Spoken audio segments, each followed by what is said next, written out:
Hello दोस्तों, आज की नई वीडियो में आपका फिर से स्वागत है। आज की वीडियो में हम पढ़ने वाले हैं क्लास 10th का मैथ, जिसकी एक्सरसाइज है 11.1। इसका क्वेश्चन नंबर 3 है।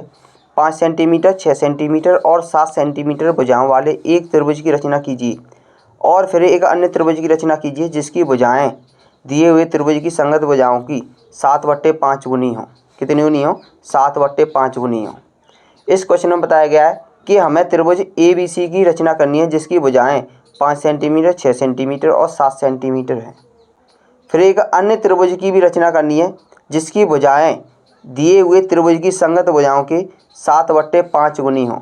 यहाँ पर हमें दिया गया है 7/5 गुनी, यानी कि अंश में संख्या बड़ी है।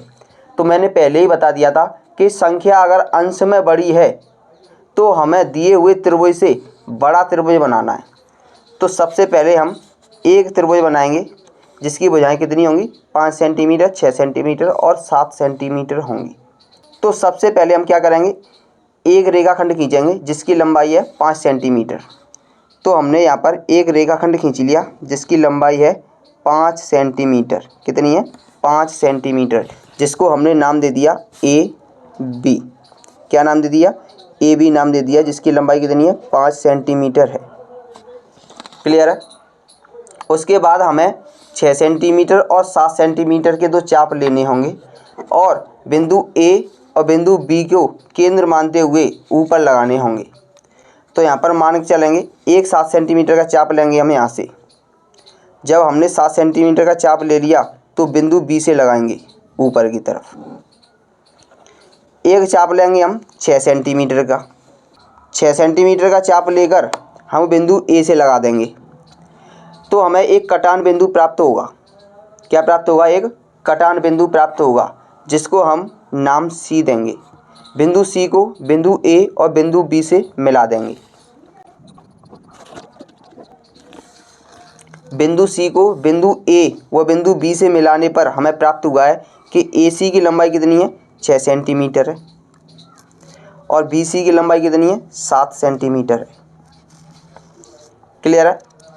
अब क्वेश्चन को पढ़ेंगे, क्योंकि क्वेश्चन ने दिया है एक 5 सेंटीमीटर, 6 सेंटीमीटर और 7 सेंटीमीटर भुजाओं वाले एक त्रिभुज की रचना कीजिए, जो कि हमने कर दी है। और फिर एक अन्य त्रिभुज की रचना करनी है, मतलब इसके अलावा भी एक अन्य त्रिभुज की रचना करनी है जिसकी भुजाएं दिए हुए त्रिभुज की संगत भुजाओं की 7/5 गुनी है। कितनी गुनी है? 7/5 गुनी, यानी कि अंश में क्या है? बड़ा अंक है। तो हमें इस त्रिभुज से बड़ा त्रिभुज बनाना है। अब बड़ा त्रिभुज बनाएंगे तो उसके लिए क्या करेंगे हम? या तो बिंदु A से या फिर बिंदु B से एक न्यून कोण बनाएंगे नीचे की तरफ। हमने एक रेखा खींच दी AX जो बिंदु A पर एक न्यून कोण बनाती है। क्लियर है? अब क्वेश्चन को पढ़ेंगे। क्वेश्चन क्या कह रहा है? एक अन्य त्रिभुज की रचना कीजिए जिनकी भुजाएं दिए हुए त्रिभुज की संगत भुजाओं की 7/5 गुनी है। कितनी गुनी है? 7/5 गुनी है। इसका मतलब ये है कि बड़ा वाला अंक कौन सा है? 7 है। तो इसके 7 बराबर खंड करेंगे। AX भुजा के 7 बराबर खंड करेंगे।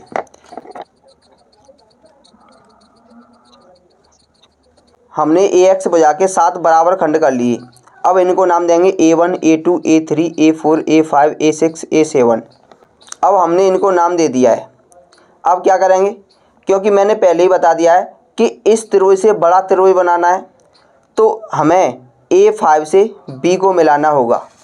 जब हम A5 से B को मिला देंगे तो हमें एक रेखा प्राप्त होगी A5B। क्या प्राप्त होगी? A5B। अब क्या करना है? अब हमें A5B के समांतर एक और रेखा खींचनी है बिंदु A7 से। तो इसको सबसे पहले क्या करेंगे? इसको सबसे पहले हम आगे की तरफ बढ़ा देंगे। क्लियर है? अब A5B से एक और समांतर रेखा खींचेंगे A7 से। वो किस प्रकार खींचेंगे? जैसे कि हम पिछले क्वेश्चनों में खींच चुके हैं। तो यहाँ पर मान लेंगे एक चाप लेंगे, इसी चाप को हम A7 से लेंगे। क्लियर है? अब इस चाप की लंबाई को मापेंगे। इस चाप की लंबाई को ऐसे मापकर इस बिंदु से यहाँ पर एक चाप लगा देंगे तो हमें एक बिंदु प्राप्त होगा। इस बिंदु से होती हुई A7 से एक रेखा खींचेंगे जो रेखा AB को प्रतिच्छेद करेगी। इस बिंदु को हम मान लेंगे B'। अब क्या करेंगे? अब BC की समांतर एक और रेखा खींचेंगे जो बिंदु B' से होकर गुजरेगी। तो यहाँ पर एक चाप लेंगे और यहाँ पर इस प्रकार लगा देंगे। इसी प्रकार बी डैश से होकर एक चाप लगा देंगे। अब इस चाप की लंबाई को मापेंगे। चाप की लंबाई इतनी होगी, तो यहाँ पर रखकर इस चाप को काट देंगे तो हमें एक कटान बिंदु प्राप्त होगा। इस बिंदु से होती हुई बी डैश से एक रेखा खींच देंगे जो AC भुजा को C डैश पर प्रतिच्छेद करता है।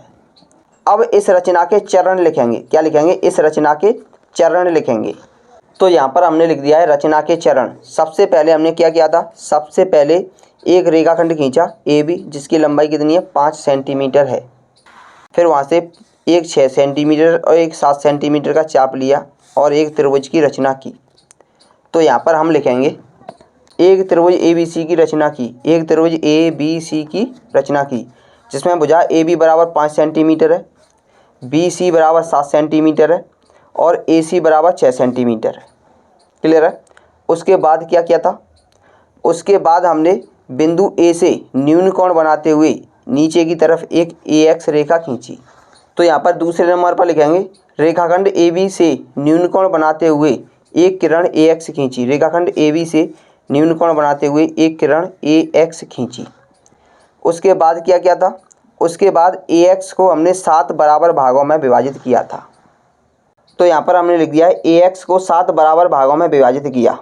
AX को 7 बराबर भागों में विभाजित किया जो इस प्रकार है। A1 बराबर है A1 A2 बराबर A2 A3 बराबर A3 A4 कहाँ तक है? A6 A7 तक है। क्लियर है? उसके बाद क्या किया था? उसके बाद हमने A5 से B को मिलाया। तो यहाँ पर लिखेंगे बिंदु A5 से B को मिलाया। इसके समांतर एक और रेखा खींची जो A7 से होती हुई जाती है और AB को बढ़ाए हुए रेखाखंड B डैश पर प्रतिच्छेद करती है। तो यहाँ पर हमने लिख दिया है A5B के समांतर A7 से एक रेखा खींची जो बढ़ाई गई भुजा AB के B डैश बिंदु पर प्रतिच्छेद करती है। जो किसके समांतर है? A5B के समांतर है A7B डैश। क्लियर है? लास्ट में BC के समांतर एक और रेखा खींची जो B डैश से होकर जाती है और बढ़ाए गए रेखाखंड AC को C डैश पर प्रतिच्छेद करती है। तो यहाँ पर हम लास्ट में लिख देंगे बिंदु B डैश से होते हुए तथा BC के समांतर एक रेखा खींची जो C डैश पर प्रतिच्छेद करती है। अतः त्रिभुज AB डैश C डैश ही अभीष्ट त्रिभुज है। मतलब B डैश से होते हुए BC के समांतर एक रेखा खींची जो C डैश पर प्रतिच्छेद होती है। अतः अभीष्ट त्रिभुज AB डैश C डैश होगा। मतलब हमारे पास ABC त्रिभुज है। जो हमें त्रिभुज ज्ञात करना था वह अभीष्ट त्रिभुज AB डैश C डैश होगा। क्लियर है?